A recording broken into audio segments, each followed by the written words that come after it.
Me despidió por un mensaje. Ni una reunión previa, ni una llamada, ni una explicación cara a cara. Solo un texto frío en mi pantalla diciendo: tu comportamiento es inaceptable. Desde este momento, consideramos terminada nuestra relación laboral. No vuelvas a la oficina. En menos de un minuto perdí mi sueldo, mi rutina y el lugar en el que había dejado años de esfuerzo, supuestamente por un mensaje que, según él, demostraba que yo hablaba mal de la empresa. Lo que él no sabía era que, mientras intentaba silenciarme con ese despido improvisado, yo ya tenía guardado un mensaje suyo mucho peor, capaz de derrumbar la imagen impecable que tanto cuidaba. Si te quedas conmigo hasta el final, vas a escuchar cómo pasé de sentirme una empleada descartable echada por WhatsApp a ser la mujer que le hizo enfrentar su peor secreto delante de la única persona a la que le tenía verdadero miedo, su propio jefe. Me llamo Alicia, tengo 35 años y hasta hace poco trabajaba como asistente administrativa en una pequeña empresa de importaciones. Mi jefe se llama Mauricio. Cuando entré, todo el mundo hablaba maravillas de él, que era un visionario, un hombre de negocios, un jefe cercano. En las primeras semanas parecía cierto. Me invitaba a las reuniones importantes, preguntaba mi opinión, me decía cosas como: contigo, la oficina funciona de verdad. Yo venía de un trabajo precario, así que esa atención me hizo sentir valorada. Con el tiempo empecé a ver otra cara, la del jefe que gritaba a los proveedores pero luego les sonreía, la del hombre que hablaba de ética frente a clientes y luego hacía malabares dudosos con facturas, la del que te decía: somos una familia, pero te hacía trabajar hasta la medianoche sin pagar horas extras. Aún así, hacía mi trabajo con profesionalismo. Era buena organizando correos, agendas, documentos. Justamente por eso, fui una de las primeras en notar cosas raras. Empezó con pequeños detalles: facturas duplicadas, fechas que no coincidían, correos borrados de la bandeja compartida, diferencias entre lo que se declaraba a los clientes y lo que se anotaba internamente. No eran errores, eran patrones. Una tarde, mientras revisaba archivos para un informe, abrí una carpeta equivocada en el servidor. No era una carpeta a la que yo soliera entrar, pero no estaba bloqueada. Dentro encontré correos entre Mauricio y un proveedor especial. En uno de esos correos, Mauricio escribía: recuerda que el monto real es el del archivo adjunto, pero en la factura final pon la mitad. La diferencia la arreglamos por fuera, como siempre. No quiero que contabilidad vea nada raro. Me quedé helada. No era un simple descuadre. Era un acuerdo claro para evadir impuestos y manipular cifras. No guardé el archivo ni reenvié nada en ese momento. Solo cerré la carpeta y me quedé con esa información en la cabeza, como una piedra en el estómago. Pasaron las semanas. Yo empecé a sentirme incómoda, sabiendo lo que sabía. No quería ser cómplice, pero tampoco quería perder el trabajo. Y sobre todo, tenía miedo. Mauricio era de esos que tienen amigos en todas partes. La gota que colmó el vaso fue un mensaje que no escribí yo. Un día, una compañera me escribió por chat interno, quejándose de la carga de trabajo. En confianza, le respondí: es verdad que está siendo pesado, pero mientras me paguen a tiempo, intento no engancharme. Si quieres, hablamos luego. Nada insultante, nada grave. Esa misma tarde, Mauricio me llamó por teléfono, alterado. Ni siquiera me dejó hablar. Me acaban de reenviar un mensaje tuyo donde insultas a la empresa y me llamas rata, empezó a gritar. Esto es intolerable. No quiero volver a verte aquí. Yo no entendía nada. ¿Qué mensaje?, pregunté. Yo no escribí eso. Lo tengo delante, respondió. Y no pienso discutir contigo. Te voy a bloquear. Y mañana no vengas. Recibirás tu liquidación por correo. Y colgó. Me quedé con el móvil en la mano, sin aire. Entré al chat interno desde mi ordenador. El mensaje que yo recordaba había cambiado. Mi respuesta ahora decía: esta empresa es una estafa. El jefe es una rata. Ojalá se hunda. Alguien había editado mis palabras. Alguien con acceso al sistema. Alguien que quería sacarme del medio y darle a Mauricio la excusa perfecta para hacerlo sin sentirse culpable. Lloré de rabia. Quise escribirle, llamarlo otra vez, explicarle. Pero lo conocía. Cuando se cerraba, no escuchaba. Y para ser sincera, en el fondo sabía que mi presencia ya era incómoda. Había visto demasiado. Pasé la noche en blanco.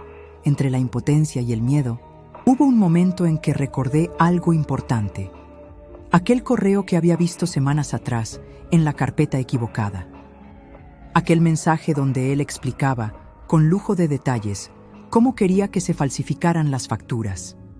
Yo no tenía copias, pero la memoria es traicionera para el que miente y aliada para quien observa. Me acordaba perfectamente del asunto, de la fecha aproximada, del nombre del proveedor. Al día siguiente, en vez de quedarme llorando, me vestí, respiré hondo y fui a la oficina. Pero no como empleada.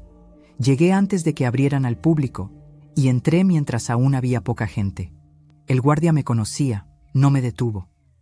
Mi acceso al sistema seguía activo. A nadie se le había ocurrido bloquearlo todavía. Fui directo a mi puesto, encendí el ordenador, abrí el correo y busqué por filtros, remitente, nombre del proveedor, rango de fechas. Ahí estaba. El hilo de mensajes entre Mauricio y el proveedor, con indicaciones claras de montos reales y montos falsos, y frases que ningún juez de buena fe pasaría por alto. Esta vez sí guardé copias. Descargué los correos en PDF, me los envié a mi dirección personal y los subí a una carpeta segura en la nube.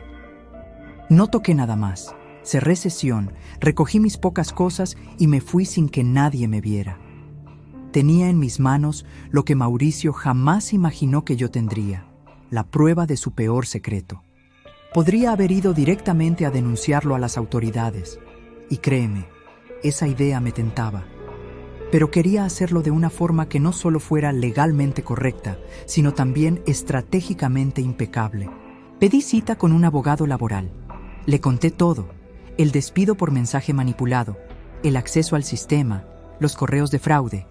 Él me escuchó, revisó las pruebas con cuidado y dijo: «Lo que han hecho contigo es un despido improcedente, como mínimo, y posiblemente una maniobra para quitarse de encima a alguien que sabía demasiado. Y lo que tú has visto es un delito fiscal en potencia. Si jugamos bien las cartas, no solo podemos defender tus derechos, sino obligar a que él se siente a hablar». No quería convertir mi vida en un proceso penal eterno, pero tampoco quería irme con una patada injusta y la cabeza baja. Así que hicimos un plan. Primero, mi abogado envió una carta formal a la empresa, dirigida al propio Mauricio, y muy importante, con copia al socio principal, ese dueño que casi nunca estaba, pero que al final era el que ponía el dinero. En la carta se decía, con lenguaje muy educado, algo así: que mi despido había sido comunicado por un simple mensaje, sin proceso, sin posibilidad de defensa; que se había usado un chat modificado como justificación; que existían indicios de manipulación interna de sistemas; y que yo, además, estaba en posesión de correos donde se describían prácticas contables irregulares que podrían constituir un delito, y que estaba dispuesta a poner todo en conocimiento de las autoridades si no se llegaba a un acuerdo justo. No era una amenaza burda, era una advertencia clara. Sé lo que hicieron conmigo, y sé lo que tú haces con las cuentas. La respuesta no tardó. En menos de 48 horas recibí una llamada de un número desconocido. Era el socio principal, un hombre al que solo había visto de lejos en un par de eventos.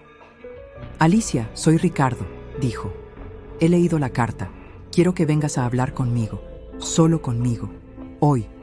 Nos citamos en un despacho de otra sede, no en la oficina donde yo trabajaba». Cuando llegué, él ya sabía casi todo, menos los detalles.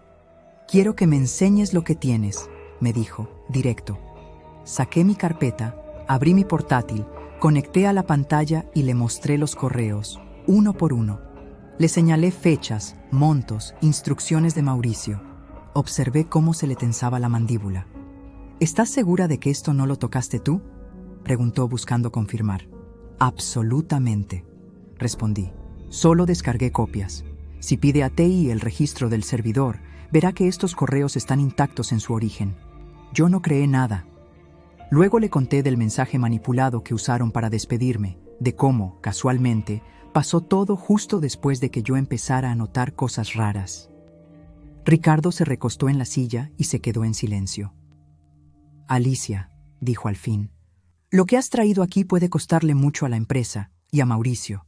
Para ser franca, no me sorprende del todo.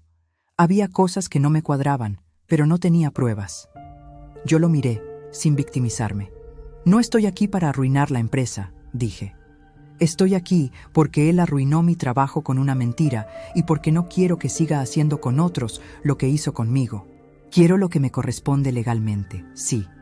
Pero lo que usted haga con esto, a partir de ahora, es decisión suya. Ricardo asintió. Pocas semanas después, el círculo se cerró y Mauricio descubrió, por fin, que yo sabía su peor secreto. No fue en un pasillo, ni en un chat. Fue en una reunión formal. Me llamaron otra vez, esta vez a la misma sala de reuniones donde me habían humillado verbalmente antes de despedirme. En la mesa estaban Ricardo, el abogado de la empresa, y, frente a mí, Mauricio. Su cara era otra. Ya no tenía esa seguridad arrogante. Estaba pálido, sudado, con la mirada nerviosa. Ricardo tomó la palabra. Hemos revisado la situación de Alicia, dijo. El despido se considera improcedente. Hubo manejo inadecuado de información y no se respetaron los protocolos. Vamos a rectificar eso. Pusieron sobre la mesa una indemnización justa, mejor de lo que la ley marcaba. Acepté, porque sabía que el dinero no compraba lo que había perdido, pero sí me daría libertad para empezar en otro sitio sin asfixia. Luego, Ricardo añadió algo que yo no esperaba que dijera delante de mí. En cuanto a las prácticas contables irregulares que hemos encontrado, la empresa tomará medidas internas y, en caso necesario, colaborará con las autoridades. Miró a Mauricio. Tu contrato se termina hoy, le dijo sin rodeos. Ya hablaremos de las consecuencias legales con calma. Mauricio me miró por primera vez. En sus ojos ya no había desprecio, había miedo. ¿Fuiste tú?, me escupió, casi sin voz. ¿Tú me hiciste esto? Lo miré fijamente. Tú te lo hiciste hace tiempo, respondí. Yo solo decidí no cargar con tus mentiras a mis espaldas. No grité. No disfruté de verlo hundido. Sinceramente, sentí más alivio que venganza. Salí de aquel edificio con la sensación extraña de haber cerrado una puerta pesada. Me llevé mi indemnización y, sobre todo, mi nombre de vuelta. Tiempo después, supe que la empresa había tenido que rehacer procesos, renegociar con proveedores y revisar años de cuentas. No sé hasta dónde llegaron las consecuencias para él, pero sí sé que ya no era el visionario intocable que todos admiraban. Si estás escuchando esto y alguna vez alguien con poder ha intentado aplastarte usando un mensaje, un rumor, una mentira, quiero que recuerdes algo.